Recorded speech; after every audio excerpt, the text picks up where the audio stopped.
But guys, what we're doing out here is dangerous. It is hot, it's nasty, and this asphalt is definitely raising the temperature. We're both suffering. We don't recommend anybody goes out there and does this crap. If you don't.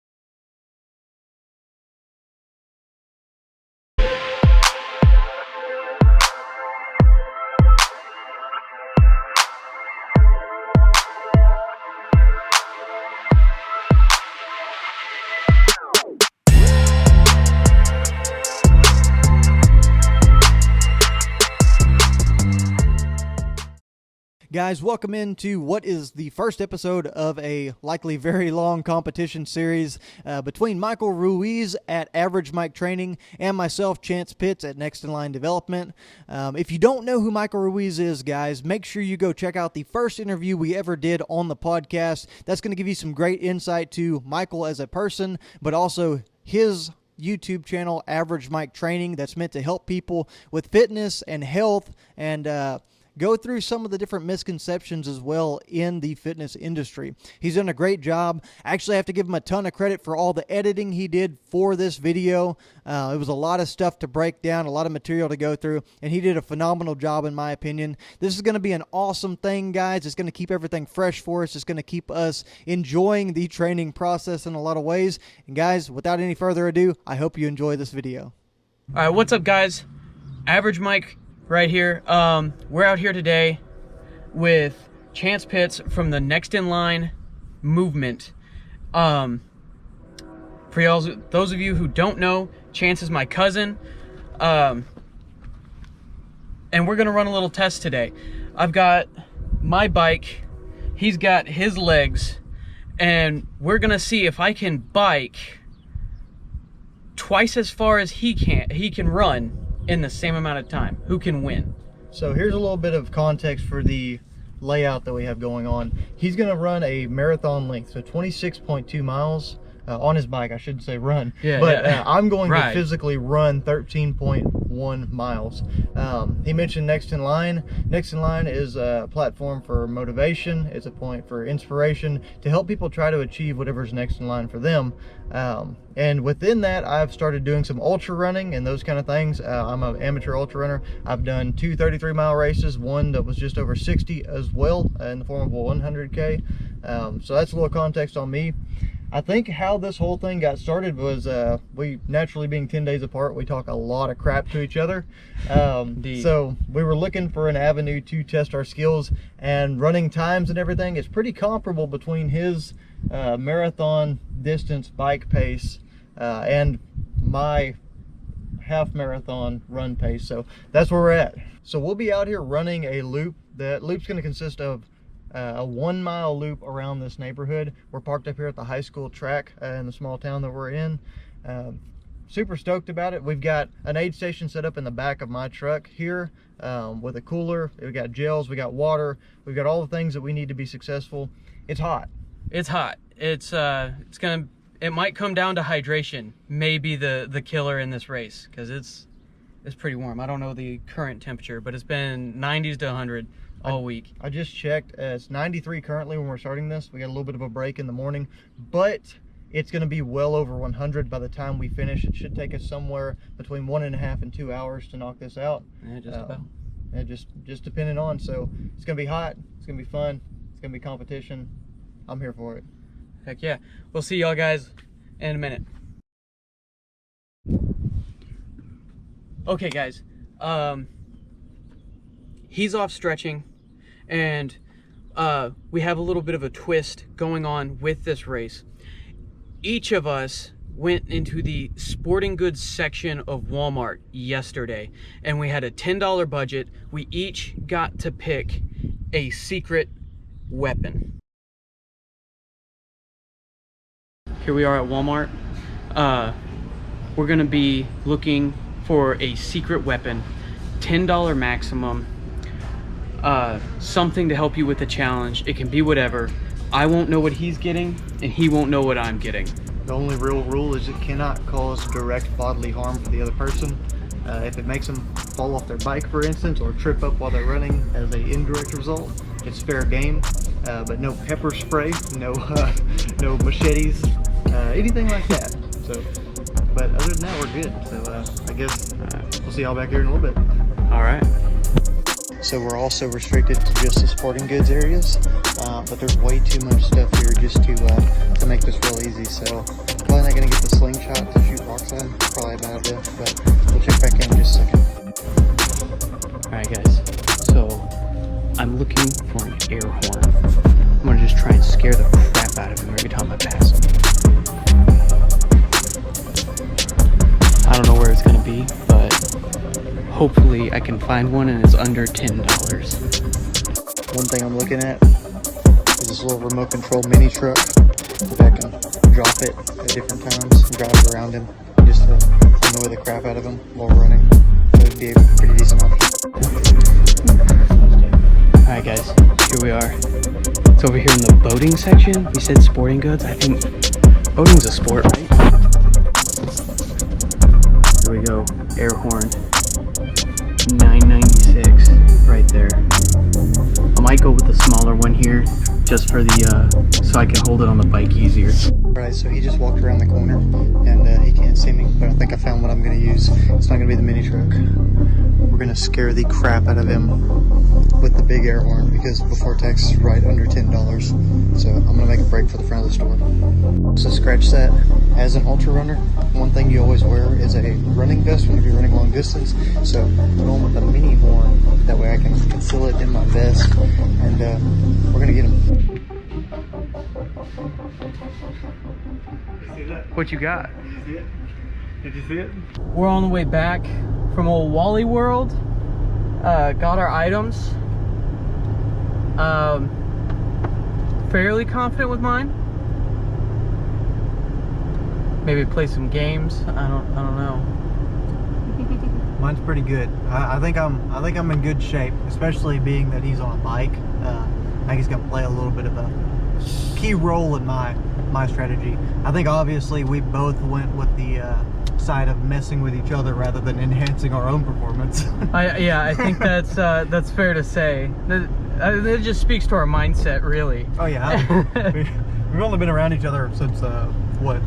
I was here on this earth 10 days before you, and that's the only time we've been really without each other. Yeah. So there we go. All right. I guess it's just wait and see how it plays out during the actual event, huh?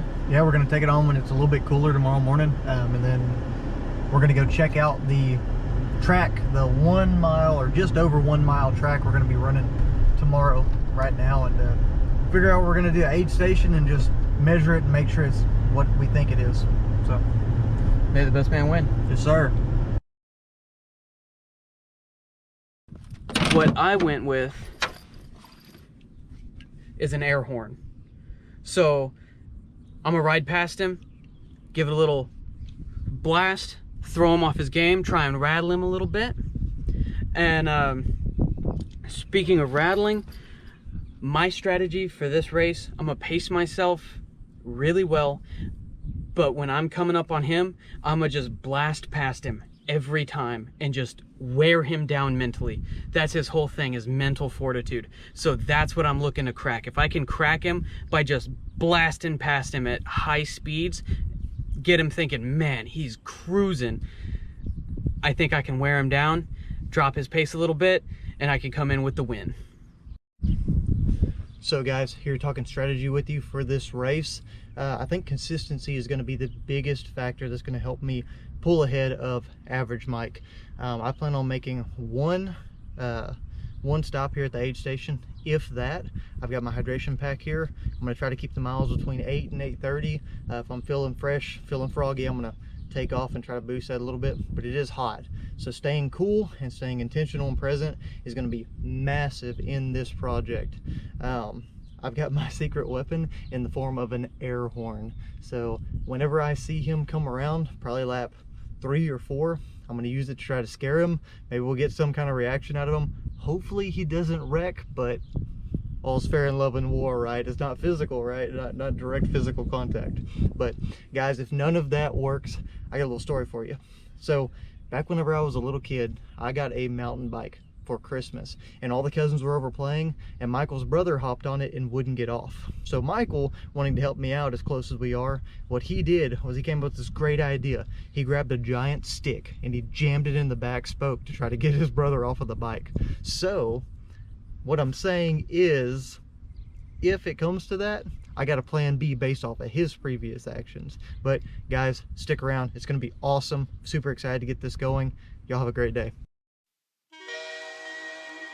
3, 2, 1, go.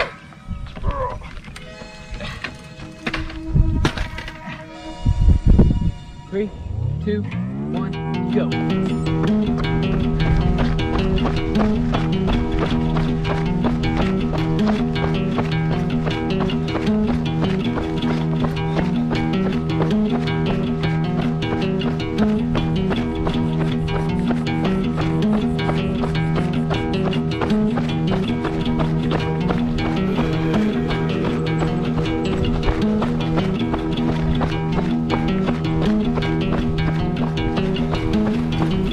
There he goes.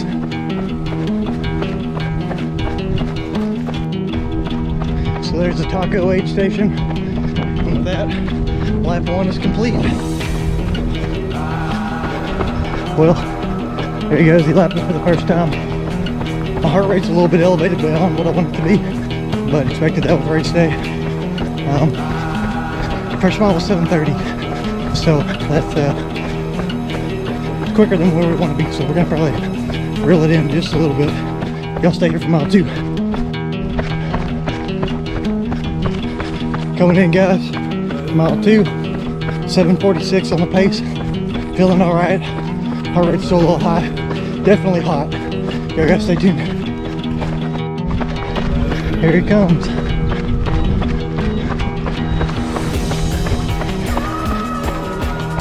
Here he comes. He's looking good. I'm finishing up mile 3. He's probably on 5 or 6, but whew, his heat's getting me. I don't know about him, we'll find out.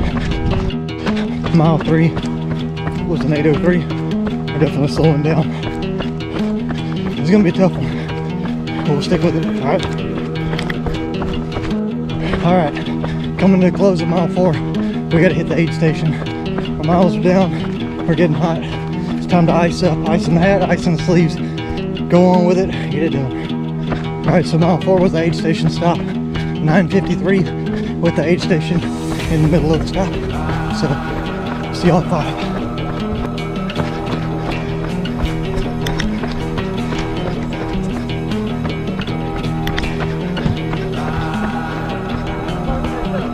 Oh, it's not good.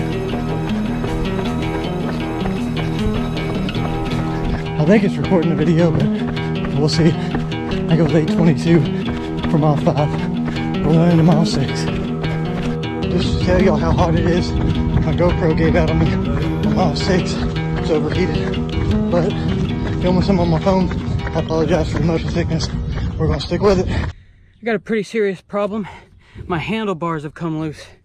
I don't know if you can see them in the video, but every turn has become unsafe. So I'm gonna see if he's got a tool kit in the truck, because if I can't get this fixed, I can't continue. And I cannot lose to chance. Rolling up on him on the aid station. Coming up, closing out mile 7. Gonna make a little stop. Taking a little breather. Not really intentionally, but you can see that right there. He's got some issues with his handlebars. Broke into the old toolkit.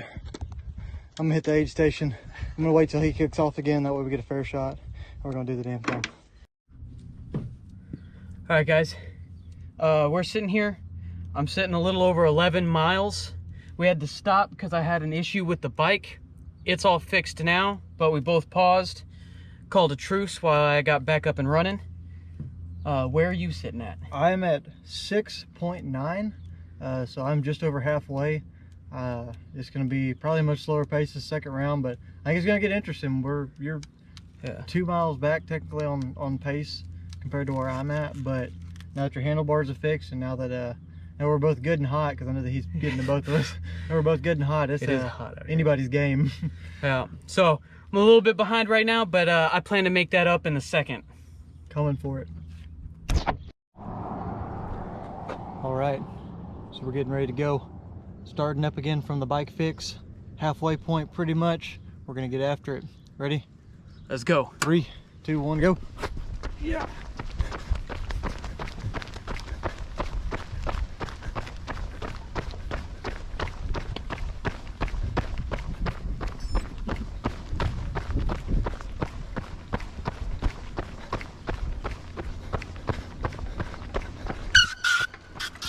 All right.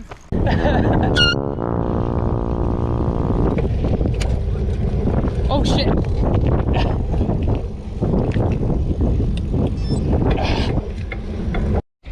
So, average Mike just used his secret weapon on me for the first time. It's an air horn, and he tried to scare me with it. But little does he know, I have one too. That's my secret weapon as well, baby. Let's go. Now remember, he used his air horn. Oh! There we go. The horn failed to go off until last minute. But now he knows that we're on the same page. All right, we're on starting mile 9, finishing up mile 8. If you hang on, I'll give you a pace for mile 8. We finished her up at 8:14. Oof, no wonder that heart rate started climbing again. Well, here we go, let's finish. Just did mile 9 at 8:19. Saw Mike stop at the aid station. So hopefully I'll set him back just a little bit further and we'll be able to hold him off. Y'all keep pushing. So, coming in, almost finished mile 10. Coming up on him. Average Mike at the aid station. Looks hot as fuck. Yeah. Excuse my language. We'll blur that out. But yeah, it is warm. We're both out here suffering. I got a little over 5K left, and I know it's taking a toll on me just like it's taking one on you, but 16.3. hell yeah, I'm at 9.83. We'll keep you on the loop.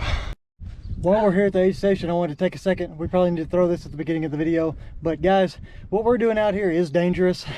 It is hot, it's nasty, and this asphalt is definitely raising the temperature. We're both suffering. We don't recommend anybody goes out there and does this crap if you don't have to.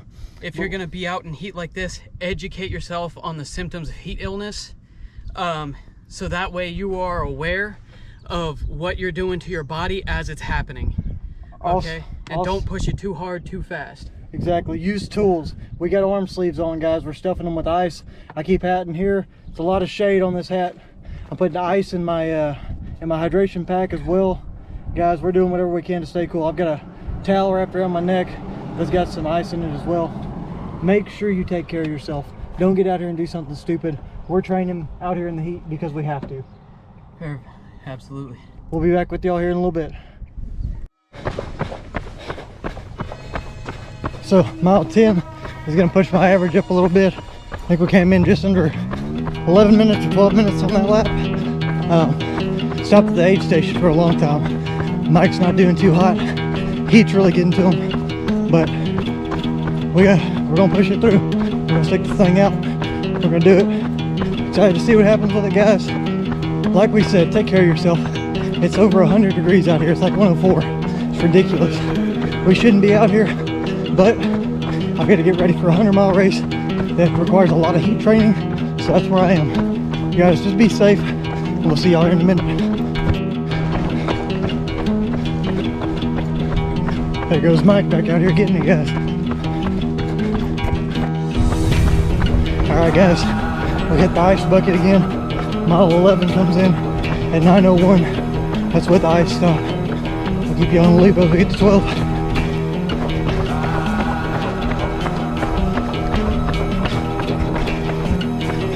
Alright guys, we just ticked over 12 at an 8:39 pace. Starting the last full lap. We're gonna see what we can do. Slow and steady. Keep her going. Michael found a second wind, but I don't think it's going to be enough to come back and get me. We'll find out. I'll take it easy. All right, guys. There's a half marathon, 13.1. I beat Michael. Came in at an 8:59 pace, so just sub 9. It's a lot hotter than I expected it to be out here. But it's 13.11 at a 8 minute and 59 second pace for a total time of 1 hour 57 minutes and 39 seconds. Thanks y'all for hanging out with us. I'm sure we'll have some words to say, but if not, y'all have a wonderful day. All right, guys, finished up 13.11 miles. Had 159.37 or something like that, just under 2 hours.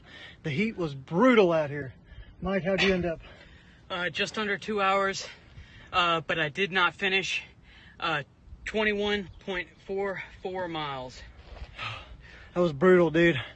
Man, again, be careful when you're out here because it's over 100 degrees. That means the asphalt temperature is 130 to 140, and we are cooking out there. Yeah, my brain feels like scrambled eggs. I'm getting lethargic, so it's definitely time to call it a day. Time to go drink water, eat, maybe catch a nap. But guys, I'm sure we'll be back with you in just a second. See you in a minute. All right, guys, so we're back inside after the challenge. We've gotten some food back in us. We've been hydrating. Cooled down a little bit. Yeah, cooled down. Probably going to try to catch a nap. But I think overall it was really good. Y'all obviously knew something that we did not, in the form that our secret weapons were exactly the same. Short of causing kind of any physical pain, it's probably the best thing we could have gotten, honestly, to mess with each other. Yeah, although we did kind of fail at implementing them very well. We did. I think we both used them upside down and caused them to not go off properly and then realized it at the last second. But yeah, it turned out good. And then overall, getting out in the heat, it was brutal. It's hard heat. Ended up at, what, 102, I think is a high, or 104 or something like that. Yeah. But asphalt temperatures were, like I said, in the 130s to 140s. It was ridiculous. And that's where, like we talked about on the results, I was able to complete 13.1 in just about an hour and 59, and you had made it 21.4. 21.4. So now I had a ton of heat training in advance of this. I'm in the kind of getting towards the peak of an ultra running training for a 100-mile race. So there wasn't a lot of excuses for me not to bring my A game at all. And I'm glad we were able to do that and go out and have a good time. Absolutely. I look forward to doing it with you again. Absolutely, sir. Guys, I hope you all enjoyed watching this video as much as we enjoyed making it. Big shout out to Michael Ruiz at Average Mike Training over there for editing the video and getting this content put together. Guys, if you enjoyed the show, share it with somebody. Let people know what you're watching and where you're getting motivation from. Also, let us know what you would like to see us do next. This will be a competition series. And guys, always be prepared for whatever is next in line.